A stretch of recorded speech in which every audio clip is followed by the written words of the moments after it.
Hi friends, உளுந்த வடை சாஃப்டாக எப்படி பண்ணுறதுன்னு பார்க்கலாம். இதில் ஒரு சீக்ரெட் டிப்ஸ் சொல்லியிருக்கேங்க. மறக்காமல் வீடியோ ஸ்கிப் பண்ணாமல் பாருங்கள்.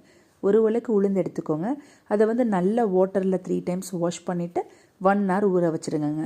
1 hourக்கு அப்புறம் நம்ம இதை ஓப்பன் பண்ணி பார்த்தோன்னா நல்லா வந்திருக்கும். ஸோ இது தாங்க சீக்ரெட் டிப்ஸ். ஒரு டேபிள் ஸ்பூன் பச்சரிசியை நல்லா கழுவிட்டு இதோட ஆட் பண்ணிக்கோங்க. ஆட் பண்ணிவிட்டு இப்போது நீங்கள் இதில் இருக்கிற தண்ணியவே லேசாக வடிச்சிட்டு அந்த உலக்கில் அரை கப் தண்ணி எடுத்து வச்சுக்கோங்க. கொஞ்சம் கொஞ்சமாக கிரைண்டரில் போட்டு ஒரு 10 to 15 minutes ஆட்டி எடுத்துட்டீங்க அப்படின்னா உங்களோட மாவு ரெடி ஆகிடுங்க. இப்போ இந்த மாவை நீங்கள் அப்படியே ட்ரான்ஸ்ஃபர் பண்ணிவிடுங்க ஒரு பவுலில். இப்போ ஒரு டேபிள் ஸ்பூன் உப்பு, கொஞ்சமாக வெங்காயம், கருவேப்பிலை, இஞ்சி, பச்சை மிளகாய், கொஞ்சோண்டு மிளகு ஆட் பண்ணிவிட்டு பெருங்காயத்தூள் போட்டு நல்லா மிக்ஸ் பண்ணிவிடுங்க. உங்கள் மாவு ரெடி ஆயிடுச்சுங்க. வாங்க வடை சுடலாம். இப்போ நீங்கள் கொஞ்சமாக எண்ணெய் போட்டு வடையை சுட்டு எடுத்துடலாம். ரொம்ப சாஃப்டான யம்மியான உளுந்த வடை தயாராகிடுச்சுங்க. தேங்க்யூ ஸோ மச் ஃபார் வாட்சிங் மை வீடியோ. தேங்க்யூ.